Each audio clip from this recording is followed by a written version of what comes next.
하나님은 지난 6년 동안 라반에게 있던 재산을 야곱에게로 옮겨가게 하시고 야곱은 이제 부자가 됐어요. 거기 살아도 돼요.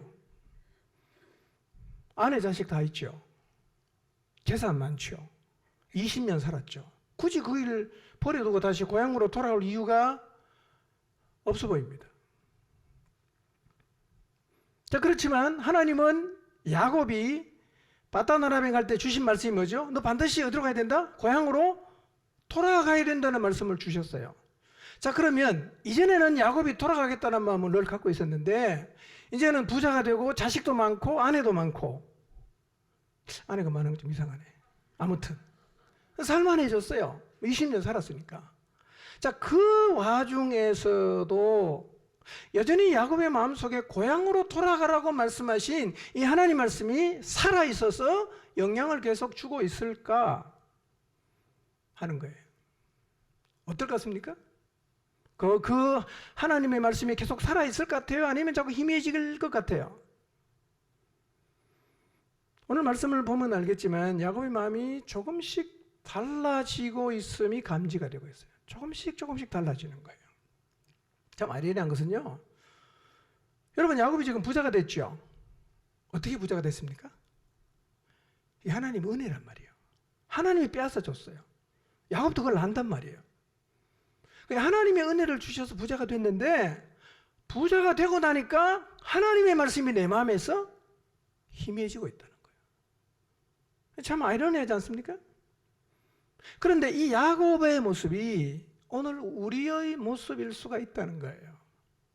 하나님 우리의 삶을 복되게 하시고 하나님 우리 삶을 잘 되게 하시면 우리가 우리에게 주신 하나님의 말씀을 더 열심히 찾고 가야 되는데요, 희한하게도 그 반대 현상이 나타납니다. 복을 주시면 오히려 우리의 마음속에 하나님 말씀이 희미해질 가능성이 많다는 거예요. 야곱처럼. 여러분, 혹시 여러분의 마음속에 계속 살았어. 나 이렇게 살 거야. 하나님 이 말씀에 순종하며 살 거야. 라고 살아왔는데 여러분의 삶의 환경이 바뀌면서 어느 순간부터 여러분의 마음 안에서 자꾸 그 말씀이 희미해져 가는 부분은 없는가를 한번 돌아보시길 바랍니다. 죽어도 이건 해야 돼. 자꾸 바뀌는 거죠. 가능하면 해야지. 안 되면 할 수 없지. 이렇게 하는 거예요.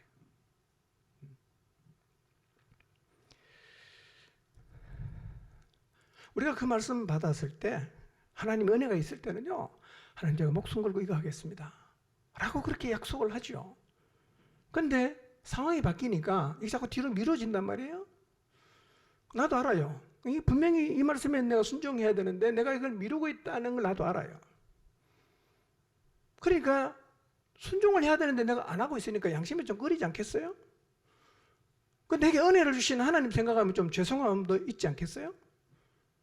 그러니까 우리가요, 그런 나 자신에게 위안과 위로를 주기 위해서 이렇게 하나님께 말해요. 하나님, 지금 제가 하나님 앞에 하겠다고 한 약속이 좀 뒤로 미루어지고 있지만 제가요 언젠가는 꼭 할 겁니다. 그냥 하나님 걱정하지 마세요.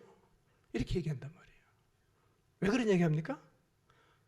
자기 양심이 위로를 하고 하나님에게 죄송하니까 그렇게 얘기를 하는 거예요.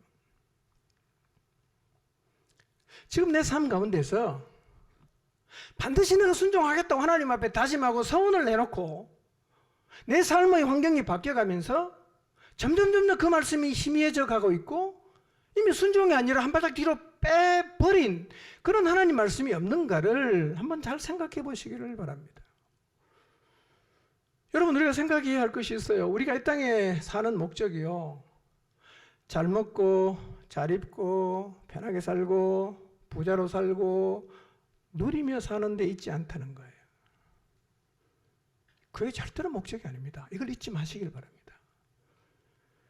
우리가 이 땅에 사는 목적이 뭐겠어요? 우리가 이 땅에 사는 목적은요, 하나님이 허락하신 일을 이루는 거예요. 이게 우리 인생의 목적이 되어야 한다는 거예요. 먹고 살기 위해 사는 일을 생업이라고 말할 수 있어요. 먹고 살기 위해 사는 일은 생업이에요. 그런데 하나님이 우리에게 부여하신 사명 혹은 목적을 위해서 하는 일을 우리는 본업이라고 말할 수 있어요. 본업이라고 말할 수 있어요. 물론 우리는 생업을 위해서 열심히 살아야 되지만 더 중요한 것은 본업이라는 사실을 잊지 말아야 합니다. 그리스도인 우리는요, 생업 때문에 본업이 밀리면 안 돼요. 생업을 위해서 본업을 놓치면 안 된다는 거예요. 그거 다 알지요? 그런데 우리가 막상 살아보니 어떻습니까? 생업 때문에 본업을 자꾸 놓치는 경우가 적지 않다는 거예요. 생업이 너무 잘 돼서 본업을 놓치는 사람이 있어요. 반대로 생업이 너무 안 되기 때문에 본업을 놓치는 사람도 있어요.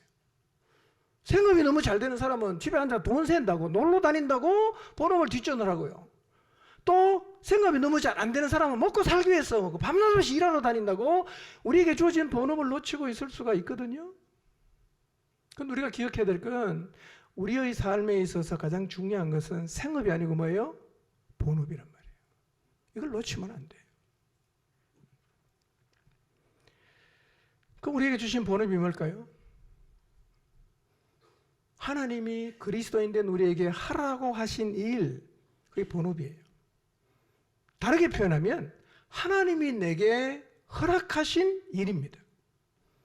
그럼 야곱으로 치면 뭘까요? 야곱으로 치면 하란에 가서 결혼하고 다시 가나안으로 돌아왔다가 그 다음에 어디까지 가는 겁니까? 애굽에까지 가는 것이 하나님이 야곱에게 허락하신 일이었단 말이에요. 아브라함에게 주신 약속이 이삭에게 내려가고 이삭을 통해서 야곱에게 내려가고 쭉 내려가서 어디까지 갑니까? 모세, 여호수아, 그래서 가나안 땅에 들어가지 않습니까? 연결되어 있어요. 그러니까 각자가 살아가면서 자기가 달려가야 되는 구간이 있어요. 그걸 해야 된다. 그 구간을 달려가야 된다는 거예요. 그런데 여러분 보세요. 야곱에게 주어진 하나님의 일이 바다나라 갔다가 어디로 가야 돼요? 가나안으로 가야 돼요. 그 다음에 애국까지 가야 된단 말이에요. 근데 만약에 야곱이 바다나라면서 나 여기 좋아 그리고 눌러 앉으면 어떻게 됩니까? 하나님의 역사가 멈추잖아. 그러니까 하나님은 계속 돌아가라 그러는 거야. 이 자리 빨리 가라 이거예요. 어쩌면 우리가 지금 뒤로 미루고 있는 그 일 때문에 그 일이 하나님의 역사를 멈추게 할 수도 있어요.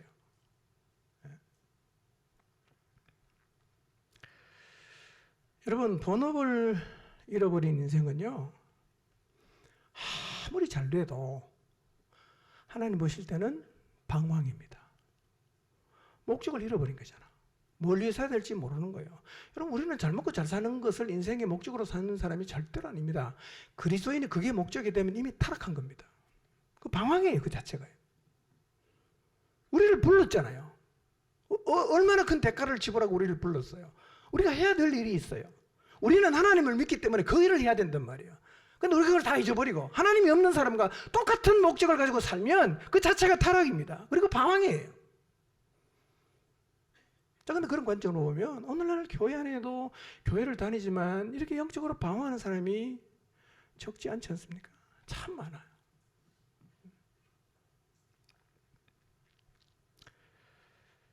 혹시 생업이 너무 잘 되기 때문에 본업을 미루고 있지는 않는가를 한번 잘 돌아보시기를 바랍니다. 공부가 너무 잘 되고 시험만 쳤다 하면 1등 장학금 받고 그러다 보니까 처음에 내가 하나님 앞에 이렇게 살기로 했는데 자꾸 공부가 잘 되니까 우리 방향이 이렇게 틀어질 수 있어요. 이 정도일 줄은 몰랐는데 사업하니까 너무 잘 되고 장사가 너무너무 잘 되는 거예요. 자꾸 그게 잘 되다 보니까 본업을 잊어먹고 그쪽으로 우리가 자꾸 치중할 수도 있겠죠? 그럴 수 있습니다. 그걸 조심해야 되는 거예요. 늘 우리 하나님 앞에서 뭘 위해 살아야 되는가를 계속 하나님께 묻고 확인하고 내가 지금도 그 말씀을 붙잡고 있는가를 돌아보아야 하는 것입니다. 설교 좀 읽어볼까요? 시작. 다시 한번 더 읽어볼까요? 시작. 자, 야곱이 바단 아람에 올 때 바단 아람과 하란을 좀 헷갈릴 수가 있죠. 바단 아람은 어디고 하란은 어디요? 바단 아람은 쉽게 설명하면 바담 아람 도 하란 시 이렇게 하면 돼요. 바다나람은 넓은 지역을 의미하고요. 하라는 한 도시를 얘기합니다. 그 두 개 다 써도 괜찮아. 그러니까 바다나람은 도를 얘기하고 하라는 시를 얘기한다. 그렇게 이해하시면 되겠습니다. 자, 1절, 2절 한번 볼까요? 시작.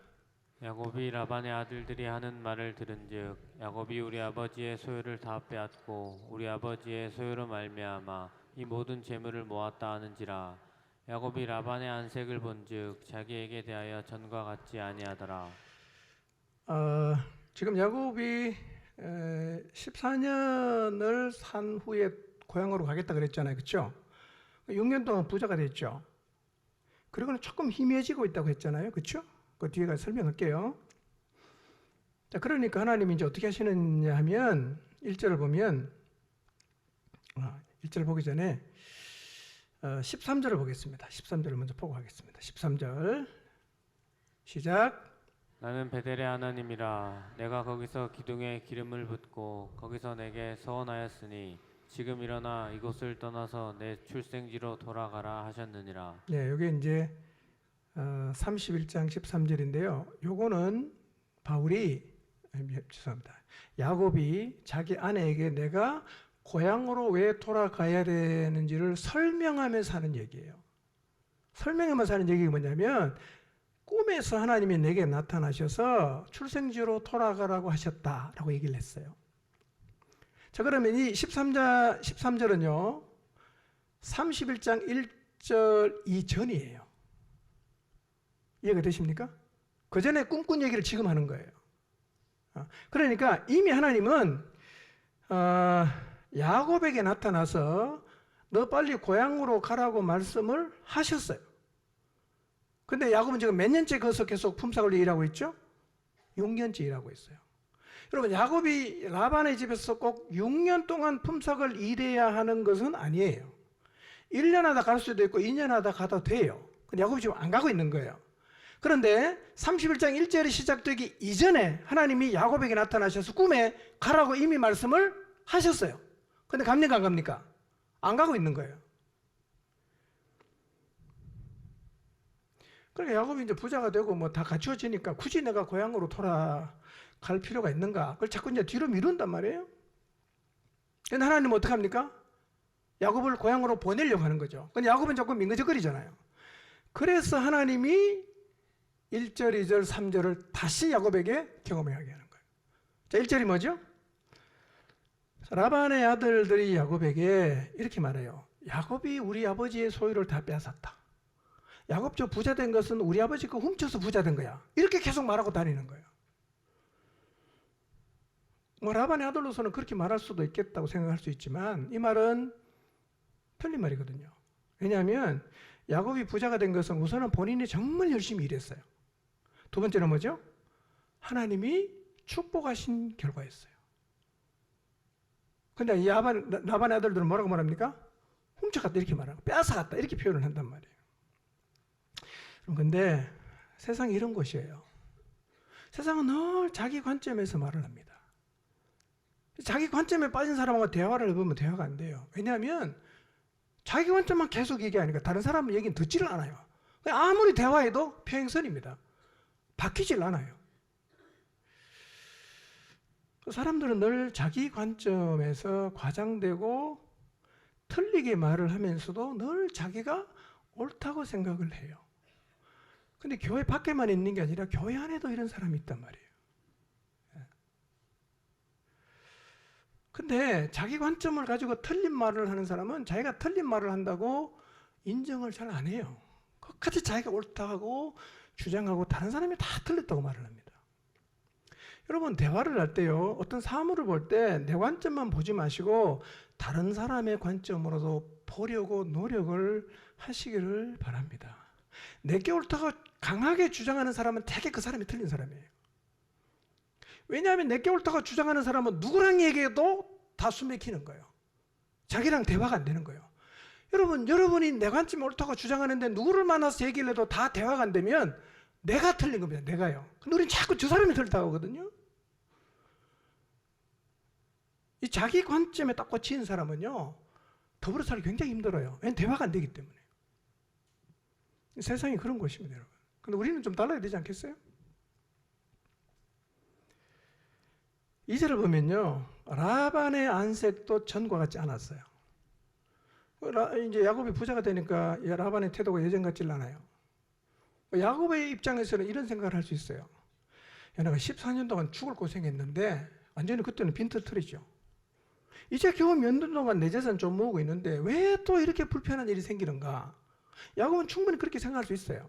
왜 하나님은 14년 고생하고 이제 조금 재산 모으려고 하는데 또 이렇게 불편한 관계를 내게 주시는가? 라는 생각을 할 수 있어요. 왜 이렇게 하십니까, 하나님이요? 돌아가라고 말씀하시는 거예요. 상황을 통해서 돌아가라고 말씀하시는 것입니다. 데라의 죽음을 통해서 하란에서 아브라함을 이끌어내죠.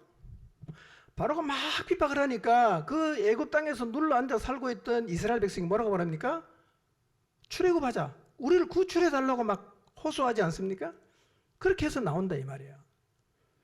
우리도 그 사람들하고 똑같거든요. 우리는요, 고난이 오지 않으면 위를 쳐다보지를 않습니다. 우리 다 똑같습니다. 죽을 만큼 힘들어야 비로소 위를 쳐다보거든요. 그러니까 어느 순간 편해지니까 야곱이 위를 안 쳐다보고 자꾸 뒤로 미루지 않습니까? 그래 하나님이 그에게 힘든 상황을 주시는데 이건 어떤 의미입니까? 위를 쳐다봐라, 그런 의미거든요.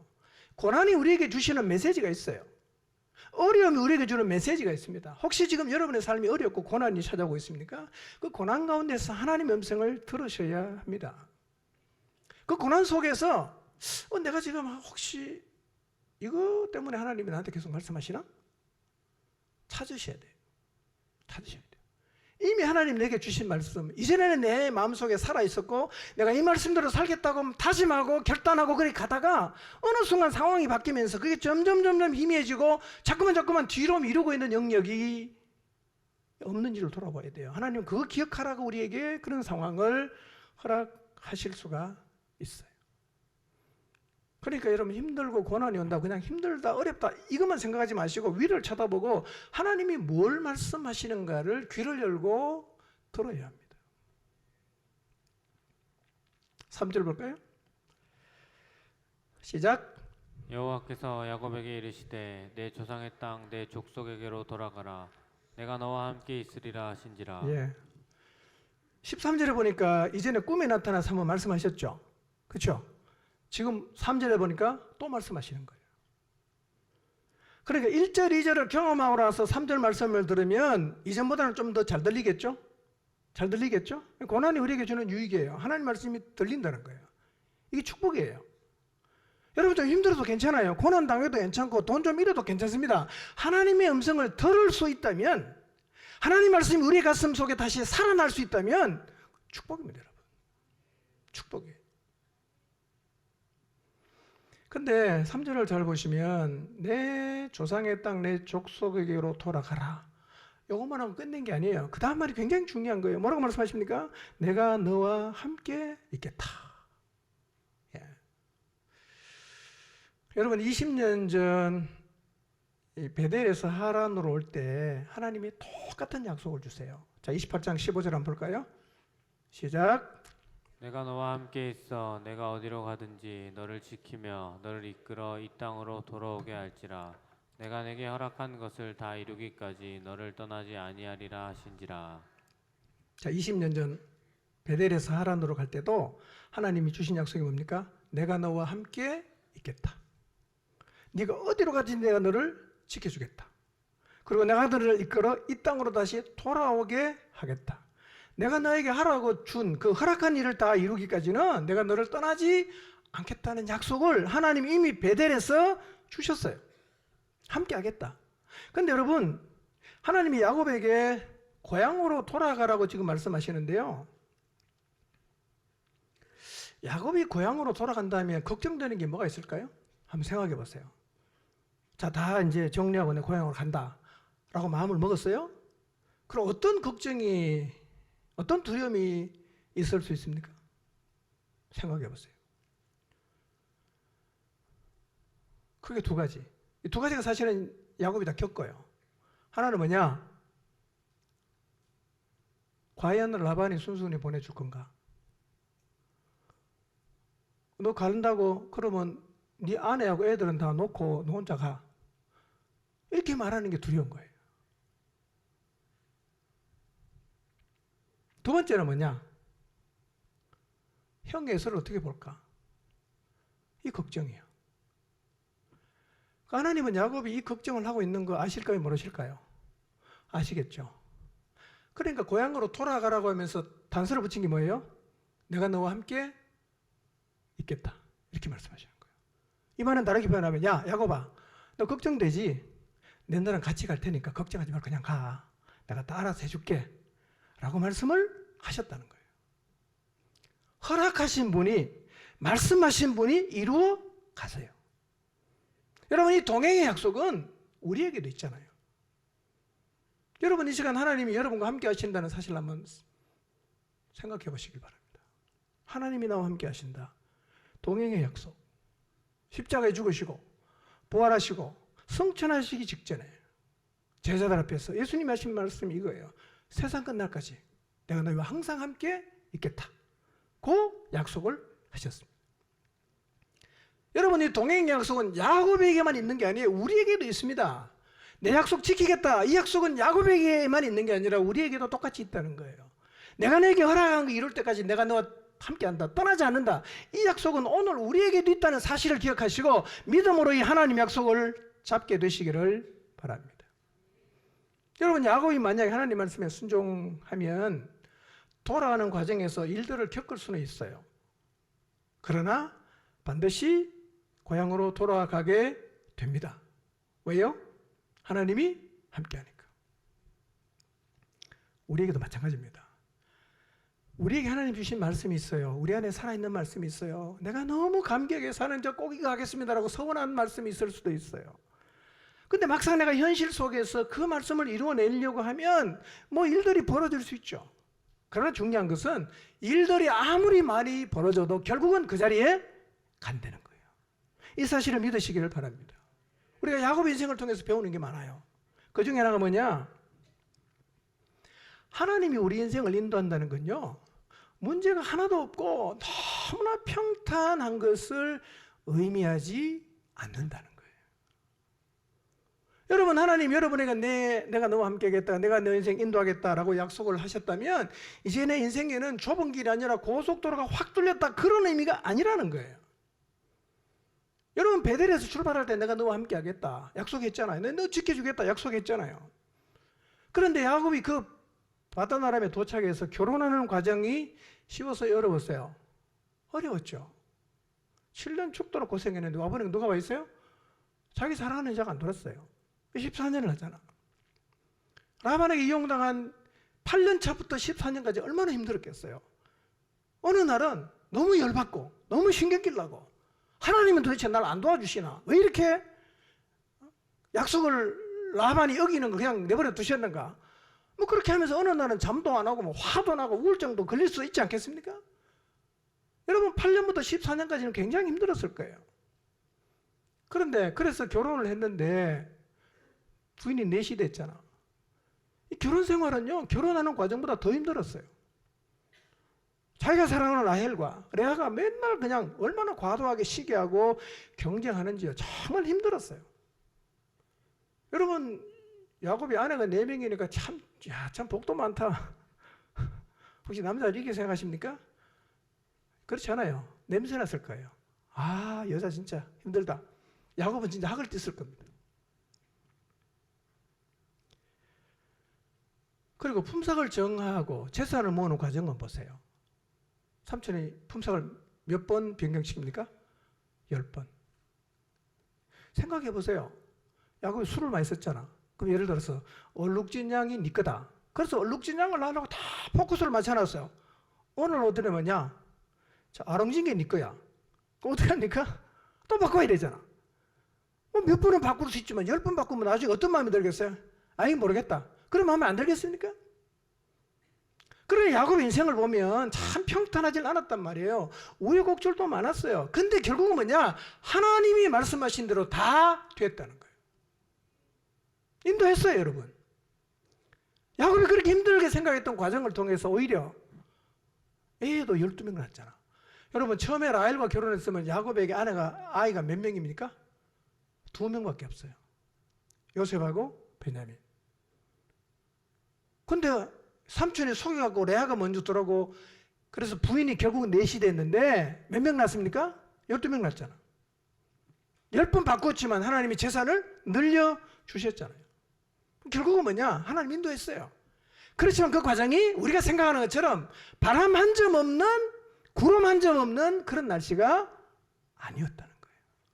그러니까 여러분 인생 살다가 좀 힘겹고 어렵다고 하나님 날 인도 안 하시나 보다, 하나님 나와 함께 하지 않으시는가 보다 그렇게 단정하지 마십시오.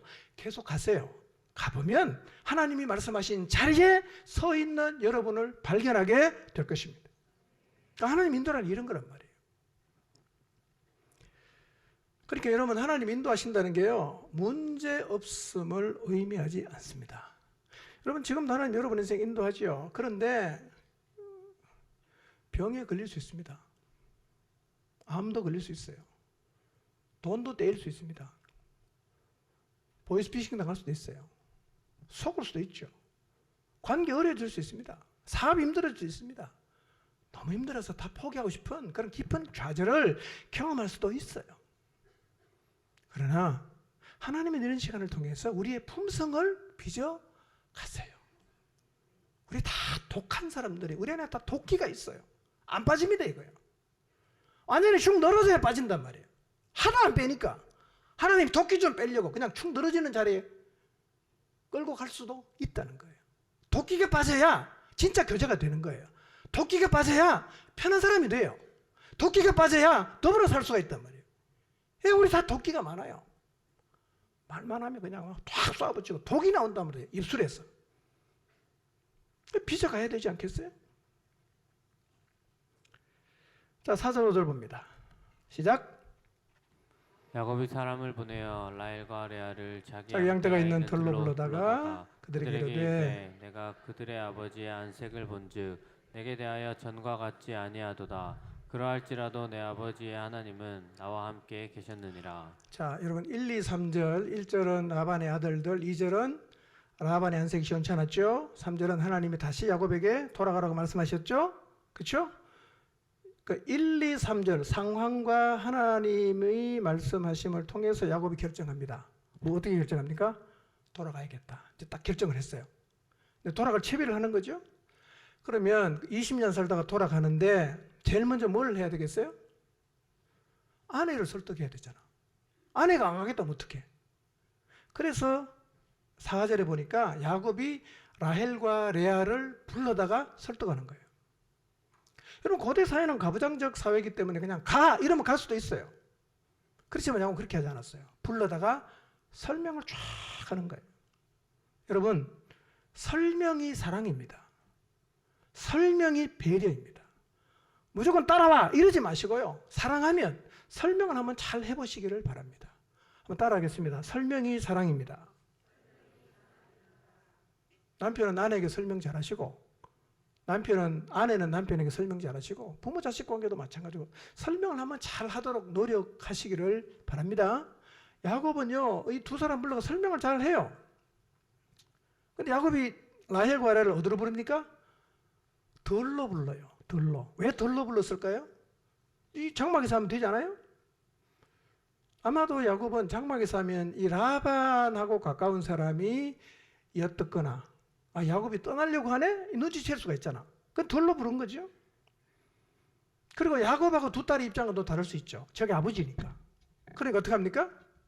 차근차근 설명해요. 그 설명이 5절에서 13절까지예요. 쫙 설명하는 거죠. 이렇게 설명합니다. 내가 그대들의 아버지 안색을 보니까 나를 대하는 게 전과 같지 않다. 그렇지만 하나님은 나와 함께 계셨다. 이렇게 말합니다. 자, 6절부터 9절까지 볼까요? 계속 얘기하죠. 시작. 그대들도 알거니와 내가 힘을 다하여 그대들의 아버지를 섬겼거늘 그대들의 아버지가 나를 속여 품삯을 10번이나 변경하였느니라. 그러나 하나님이 그를 막으사 나를 해치지 못하게 하셨으며 그가 이르기를 점 있는 것이 내 삭시 되리라 하면 온 양떼가 낳은 것이 점 있는 것이요 또 얼룩무늬 있는 것이 내 삭시 되리라 하면 온 양떼가 낳은 것이 얼룩무늬 있는 것이니 하나님이 이같이 그대들의 아버지의 가축을 빼앗아 내게 주셨느니라. 야곱은 참 성실하고 부지런한 사람이었습니다. 6절을 보세요. 자신 있게 말합니다. 그대들도 알거니와 내가 힘을 다해서 그대들의 아버지를 섬겼다.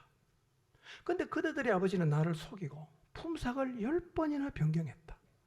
그렇지만 하나님이 그를 막아서 나를 해치지 못하게 했다. 그렇게 계속 말하죠. 라반이 점 있는 것이 내 삭시 되리라고 하면 온 양떼가 낳은 게 전부 점 있는 거야. 얼룩무늬 있는 것이 네 삭시다. 또 바꿨어요. 그러면 온 양떼가 낳은 새끼는 전부 얼룩무늬 있는 거예요. 하나님이 이런 방법으로 너네 아버지 라반의 것을 내게 빼앗아 주셨다라고 두 아내에게 설명하고 있습니다. 여러분, 이것은 마치 뭐가 같으냐면 하나님이 요나를 위해서 뭐를 지정하십니까? 물고기를 딱 지정하는 거. 너 지중해 어디에? 지금 배 앞에 가면 뭐 물고기 하나님 뭐 통했겠죠. 그 가면 사람들이 요나를 던질 텐데 너 죽기 전에 빨리 삼켜. 이렇게 큰 물고기에게 지시를 했단 말이에요. 그러니까 어떻게 합니까? 물고기가 막 헤엄쳐갖고 정확하게 던지는 시점에 닦아서 삼켰잖아요. 그뿐만 아니잖아. 박넝쿨도 지정하잖아. 그 다음에 벌레도 지정하잖아. 동풍도 지정하잖아. 하나님이 그런 분이라는 거예요. 그런 하나님이 점 있는 게 네 양이라고 하면 점 있는 수컷이 전부 암양이랑 교배를 하는 거예요. 야, 이번엔 얼룩무늬가 네 거다. 그럼 얼룩무늬 있는 양이 전부 암염소나 암양에 가서 교배를 한단 말이에요. 그래 새끼는 뭡니까? 전부 얼룩무늬 있는 거 새끼 있는 거예요. 누가 그렇게 하신 거예요? 하나님이 하셨다. 그 얘기를 야곱이 간증처럼 하는 거예요 지금. 여러분, 하나님은 원하시면 모든 것을 하십니다. 아멘입니까? 예, 동물도 풀도 바람도 다 지정해서 명령하실 수 있는 분이 바로 하나님이세요. 자, 10절 12절을 봅니다. 시작. 그 양떼가 새끼 뵐 때 내가 꿈에 눈을 들어보니 양떼를 탄 수량은 다 얼룩무늬 있는 것과 점 있는 것과 아롱진 것이었더라.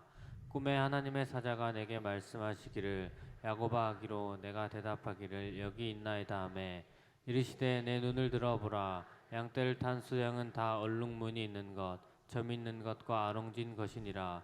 라반이 내게 행한 모든 것을 내가 보았노라. 네. 지금은 이제 뭘 나누냐면요. 야곱이 자기가 꾼 꿈을 설명을 해요. 근데 여러분 그 앞에 설명했으니까 12절을 보면 이르시되 내 눈을 들어보라. 양떼를 탄 수량은 다 얼룩무늬 있는 것 이렇게 표현했죠. 양떼를 탄 수량.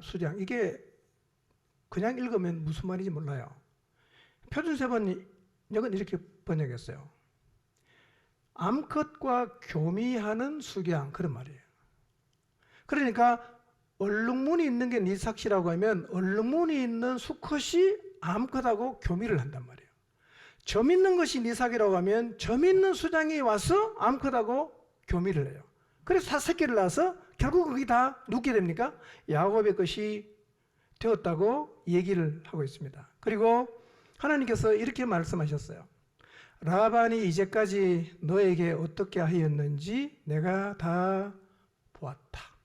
고 하나님이 꿈에서 야곱에게 말씀하셨어요. 하나님은 라반이 야곱을 억울하게 한 일, 라반이 야곱을 착취한 일, 라반이 야곱을 속인 일을 다 보고 계셨어요. 그러니까 하나님이 빼앗아서 줘버린 거예요.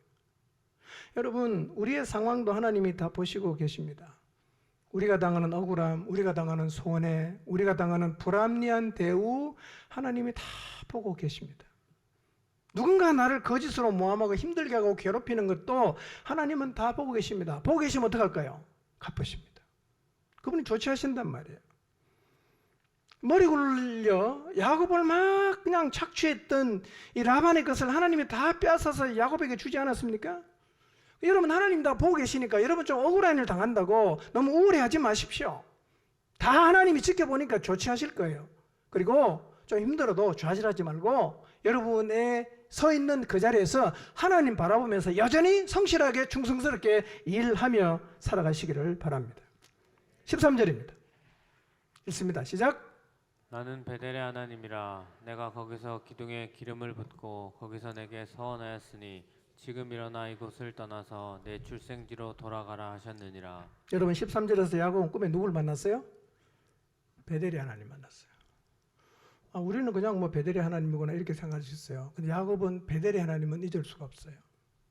베델의 하나님 하면 가슴이 콩콩 뛰는 게 야곱이에요. 왜 그렇습니까? 형 에서의 축복권을 자기가 빼앗아 형이 죽이려고 하니까 그냥 어느 날 갑자기 그냥 빈 털털이로 쫓겨나도 도망 나왔지 않았습니까?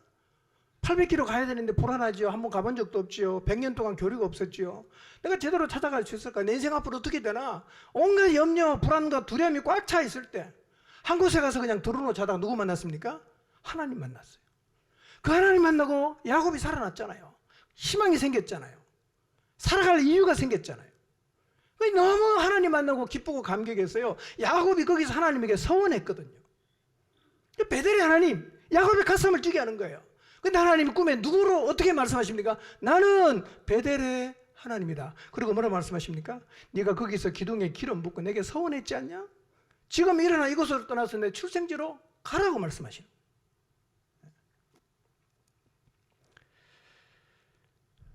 여러분, 하나님은 야곱에게만 거듭거듭 말씀하는 게 아니라 우리 모두에게도 하나님은 거듭거듭 말씀을 하십니다. 오늘 말씀을 통해서도 어쩌면 이미 우리에게 주셨던 이전에 내 마음속에 살아있었던 하나님 말씀을 다시 생각나게 하실 것입니다. 마음을 열고 하나님을 향해 귀를 기울여 보시기를 바랍니다. 마땅히 순종해야지만 좀 상황이 좋아지고 살만해지면서 반대로 사는 게 너무 힘들고 어려워지면서 내 마음속에 있던 하나님 말씀이 희미해지거나 아니면 계속 다음에 그렇게 뒤로 미루고 있는 하나님 말씀은 무엇일까를 생각해 보시기를 바랍니다. 하나님은 야곱에게 말씀하십니다. 너의 서원을 지켜라.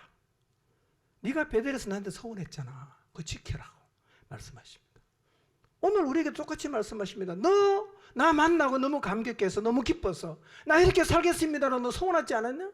그 서원을 지키라고 말씀하시는 거예요. 야곱이 뭘 서원했는가? 자, 창세기 28장 20절에 22절 보겠습니다. 시작. 야곱이 서원하여 이르되 하나님이 나와 함께 계셔서 내가 가는 이 길에서 나를 지키시고 먹을 떡과 입을 옷을 주시어 내가 평안히 아버지 집으로 돌아가게 하시오면 여호와께서 나의 하나님이 되실 것이요 내가 기둥으로 세운 이 돌이 하나님의 집이 될 것이요 하나님께서 내게 주신 모든 것에서 10분의 1을 내가 반드시 하나님께 드리겠나이다 하였더라. 네, 서원했어요. 하나님이 나와 함께 계셔서 내가 가는 이 길에서 나를 지키시오 먹을 떡과 입을 옷을 주시어. 여기까지는 하나님이 다 해줬어요. 그렇죠? 이제 뭐 하면 되죠? 평안히 아버지 집으로 돌아가면 돼요. 그 세 가지 서원합니다. 첫째는 뭐냐? 여호와께서 내 하나님이 되실 것입니다. 무슨 뜻입니까? 나는 평생 하나님만 섬기며 살겠습니다.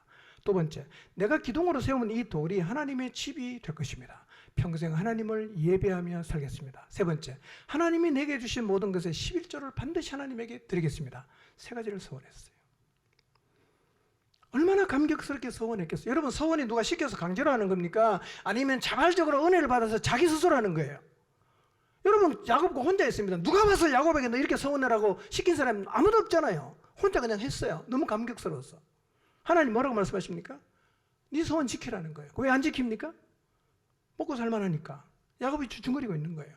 그래서 하나님 다시 나타나셔서 하시는 말씀이 야, 너 나한테 서원했잖아. 그거 지켜. 그렇게 말씀하시는 거예요. 서원을 지키라고 하시는 하나님 말씀을 듣게 되시길 바랍니다. 31장 14절 16절 읽습니다. 시작. 라헬과 레아가 그에게 대답하여 이르되 우리가 우리 아버지의 집에서 무슨 분깃이나 유산이 있으리요 아버지가 우리를 팔고 우리의 돈을 다 먹어버렸으니 아버지가 우리를 외국인처럼 여기는 것이 아닌가. 하나님이 우리 아버지에게서 취하여 가신 재물은 우리와 우리 자식의 것이니 이제 하나님이 당신에게 이르신 일을 다 준행하라. 5절부터 13절까지 야곱이 꽤 길게 설명을 합니다. 내가 왜 아버지 집을 니네 아버지 집을 떠나서 고향으로 가려고 하는지를 쭉 설명했어요. 라헬과 레아가 다 듣고 난 다음에 야곱의 계획에 적극적으로 동조를 합니다. 학자들은 동조한 이유가 이제 한 두 가지 정도 있다고 생각합니다. 하나는 뭐냐면 자기 자신, 그러니까 라헬과 레아를 딸들로 대우하는 게 아니라 출간 외인으로 취급하는 아버지의 태도를 보니까 여기서 봐도 상속은 하나도 못 받겠다.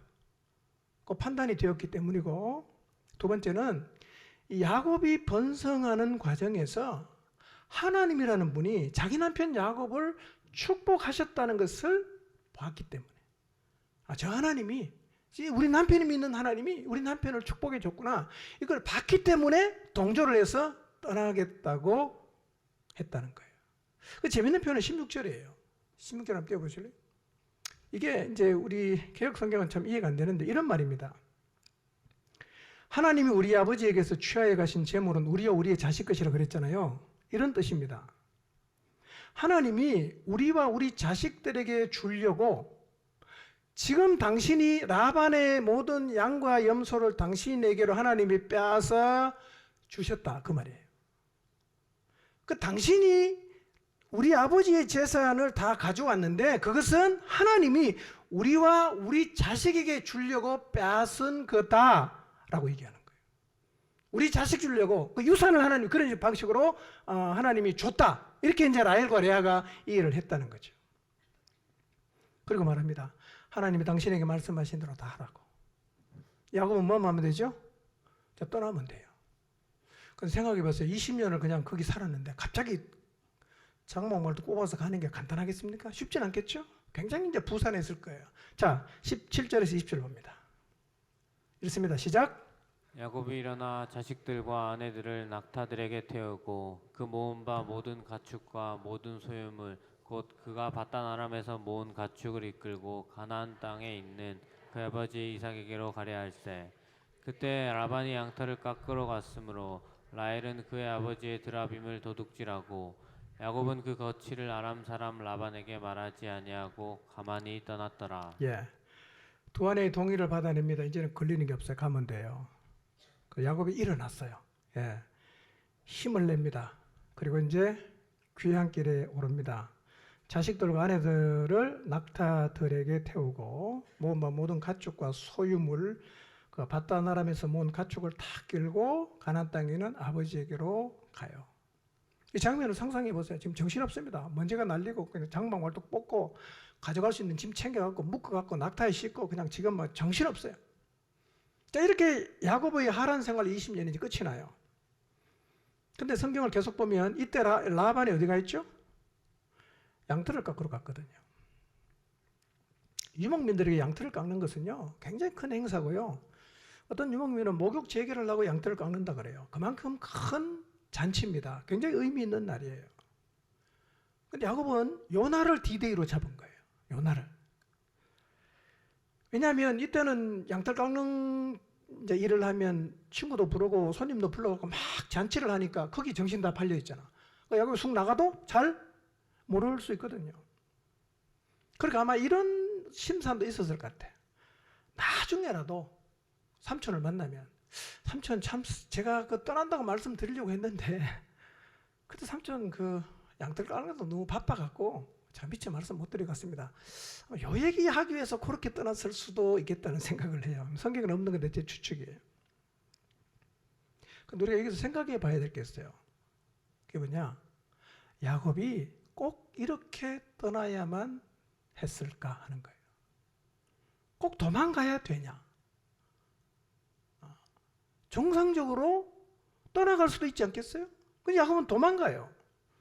라반에게 알리고 충분히 라반을 뭐 설득하든지 대화를 통해서 이제 돌아갈 수 있지 않겠어요? 도망이 아니라 정상적으로 갈 수도 있어요. 근데 야곱은 거취를 안 알리고 도망가거든요. 왜 도망갔을까요?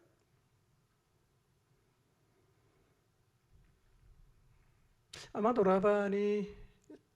야곱의 염려는 라반이 자기를 보내지 않을까봐, 못 가게 붙잡을까봐. 아이고 뭘 가냐고, 내가 더 잘해줄 테니까 좀 더 있자고.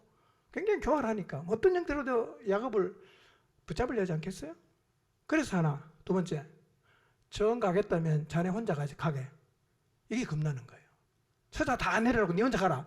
이게 너무 겁나는 거죠. 그럼 세 번째, 끝까지 말 안 들으면 라반이 야곱을 해칠 수도 있어요. 이게 사실은 야곱에게는 걱정이 되는 거죠. 라반을 20년 겪은 야곱 입장에서는 충분히 타당한 두려움일 수가 있어요.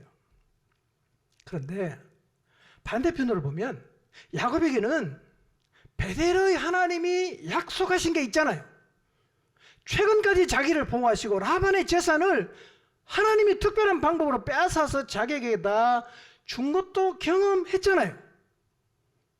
결국은 그럼에도 불구하고 라반이 두려워서 도망을 간 것은 하나님을 향한 믿음의 부족을 드러낸다고 볼 수밖에 없어요. 믿음이 없는 거죠.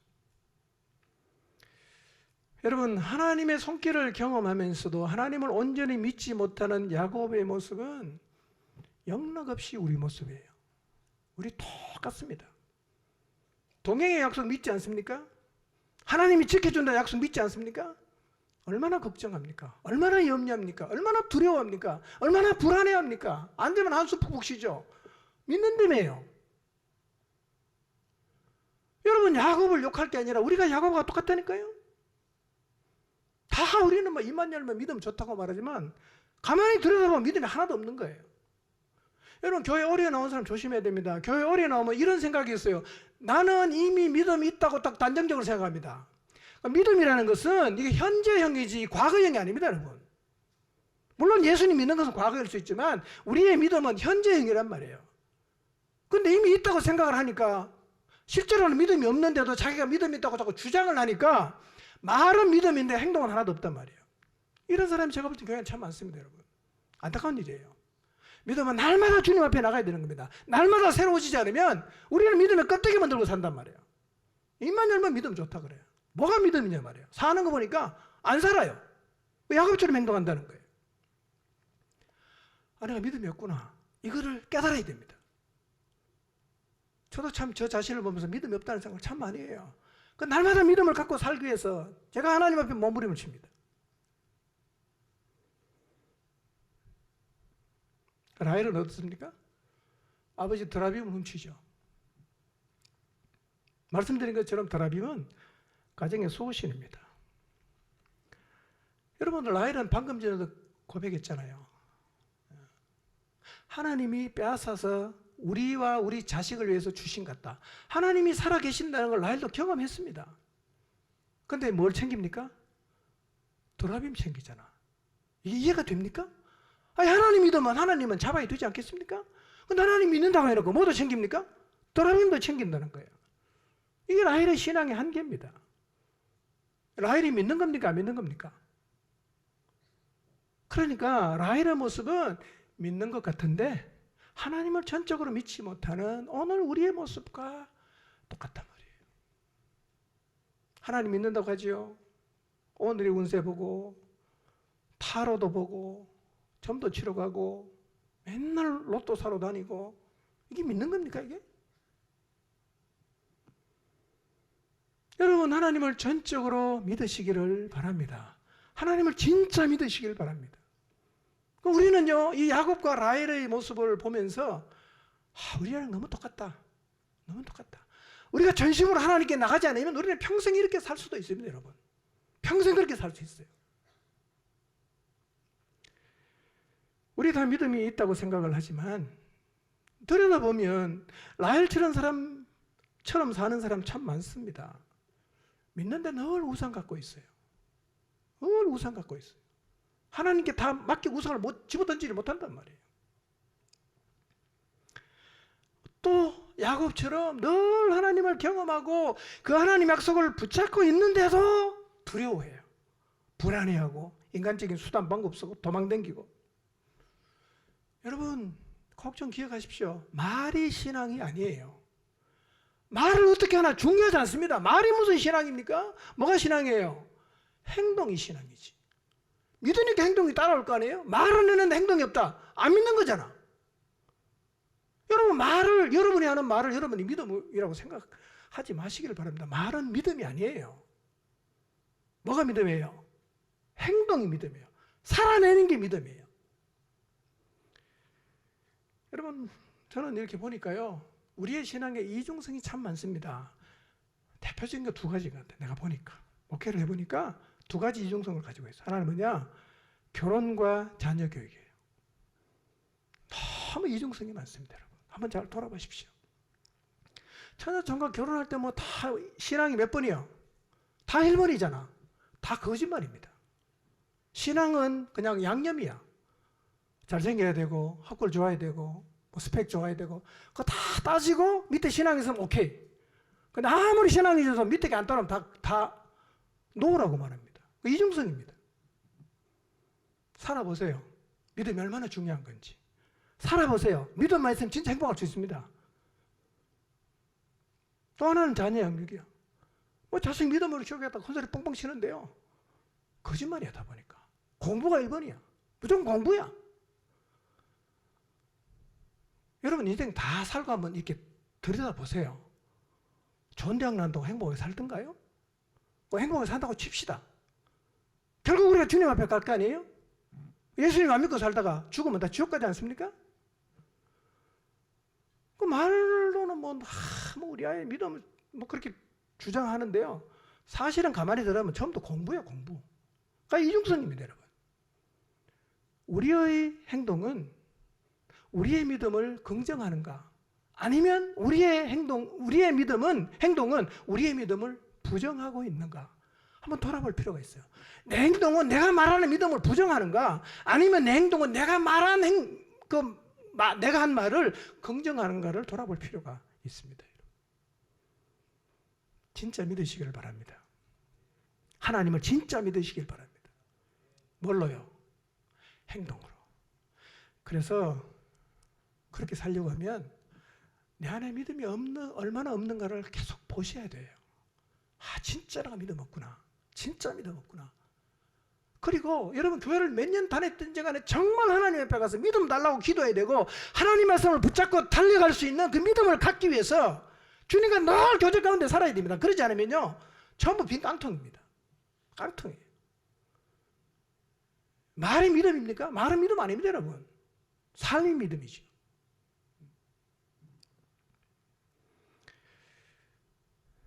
야곱과 라헬 우리랑 비슷합니다. 잘하는 건 아니에요. 우리 그렇게 살면 안 돼요. 하나님이 내게 하신 모든 말씀에 순종하는 믿음의 사람들이 되시기를 축복합니다.